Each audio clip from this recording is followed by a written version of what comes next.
باشمهندس، هو حضرتك بتعمل ايه؟ ده جهاز ايفون اكس. العميل جايبه بيقول ان هو مفيش مفيش اي صوت طالع من الجهاز، ففكينا البوردتين وحطيناهم على التستر علشان هنا اي سي السبيكر امبليفاير مضخم الصوت موجود في البوردة اللي تحت. وقلت ممكن يكون في يعني عيب شبلنة كسر في القصدير، فجربنا الجهاز على التستر. برضو مفيش صوت. فقلت اوصل الجهاز على الاوسيلوسكوب علشان اشوف اذا اي سي مضخم الصوت شغال ولا لا. ده اي سي السبيكر امبليفاير وهو موجود على اي تو سي 1.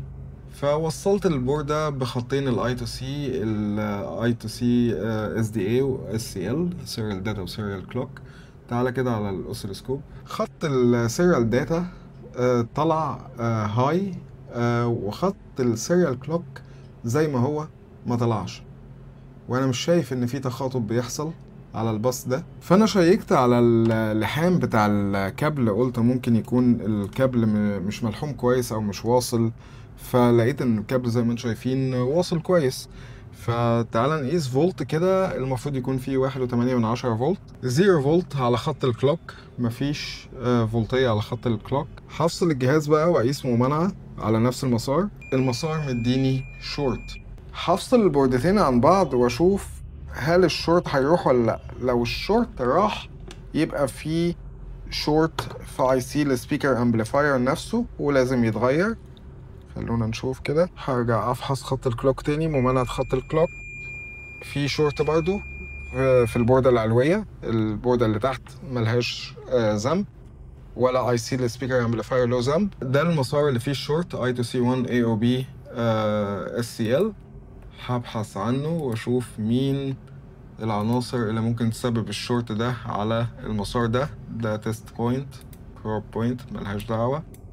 ده هنا مين؟ ده السي بي يو. دي هنا مقاومة بول اب. خط 1.8 مش هيكون فيه شورت.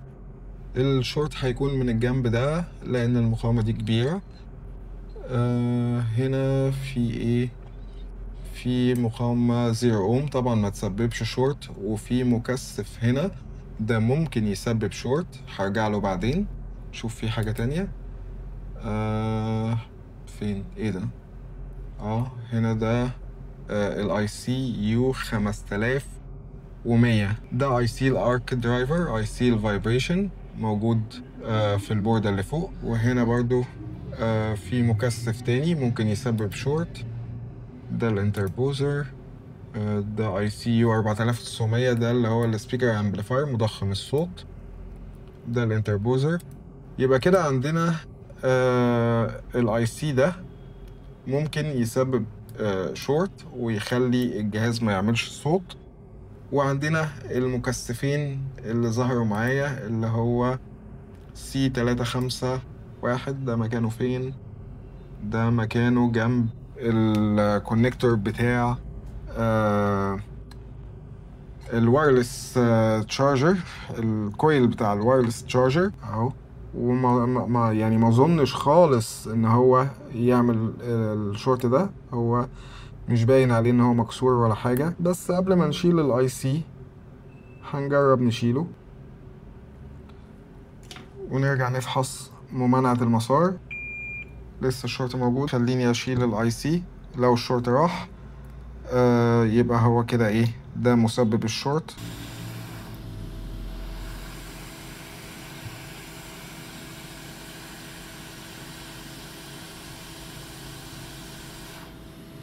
تعالى بقى نفحص ممانعة مسار السيريال كلوك تاني. شورت برضو. نرجع للمخطط ونشوف المكثف التاني اللي كان معانا على نفس الخط. ده نصطف، ده مش موجود اصلا. كده يبقى الشورت ده جاي من المعالج. الجهاز ده حد كان مغير الناند او رافع الناند قبل كده، فاحتمال يكون ان المعالج خط السيريال كلوك اللي فيه شابك مع نقطة أرضي، فممكن العملية دي تنجح بالشبلنة.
المالتيميتر. للأسف الشورت جاي من المعالج نفسه، وده ملوش إصلاح. مفيش طريقة أقدر إن أنا أغير بيها المعالج بتاع الأبل، بتاع أجهزة أبل. فالجهاز ده للأسف مش هيجيب صوت للأبد، وكل الوقت والمجهود ده، وكمان المجهود اللي أنا هعمله علشان أرجع الجهاز يشتغل تاني وأشابلن وأركب المعالج، كل ده فور فري. ودي يعني من مساوئ شغلانة صيانة الموبايل. طب يا باشمهندس، هو العطل دوت ما كانش ممكن نلاقيه من غير الاوسيلوسكوب؟ العطل ده تحديدا كان ممكن يتلقى بالمالتيميتر لو كنت فحصت ممانعة على الدوك كونكتور، اللي هو الكونكتور اللي بيركب عليه فلاتة الشحن، كنا هنلاقي الشورت ده. لكن انا جاي لي الجهاز ما فيهوش صوت. ممكن يكون مسؤول عن العيب ده اي سي الفايبريشن، ممكن اي سي مضخم الصوت، ممكن اي سي الاوديو. فانا داخل ناوي ان انا افحص بروتوكول علشان بدل ما اقعد اقيس فولتيات، انا استخدمت الاوسيلوسكوب، هو اوبشن عندي وانا استخدمته لغرض معين. طلع في الاخر ان كان ممكن ان انا الاقي العيب ده بالمالتيميتر عادي جدا، لكن لو شكل العيب او سبب العيب مختلف عن الشورت ده، صعب انك تلاقيه بالمالتيميتر، لانك هتبقى تايه ما بين 3 ايسيات، منهم واحد تحت و2 فوق على البوردة اللي فوق. فالاوسيلوسكوب كان هو اللي هيبقى الادق في ان هو يلاقي لك العطل في حالة تانية غير دي.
لو عندك جهاز عايز تصلحه، شرفنا في ايمن احمد ستور في اسكندريه، المنظره شارع جمال عبد الناصر، برج ام القرى 1، الدور الاول، مكتب 107. ولو عايز تتعلم صيانه الموبايل كلمنا على الواتساب اللي انا هحطه لكم هنا ده. سلام.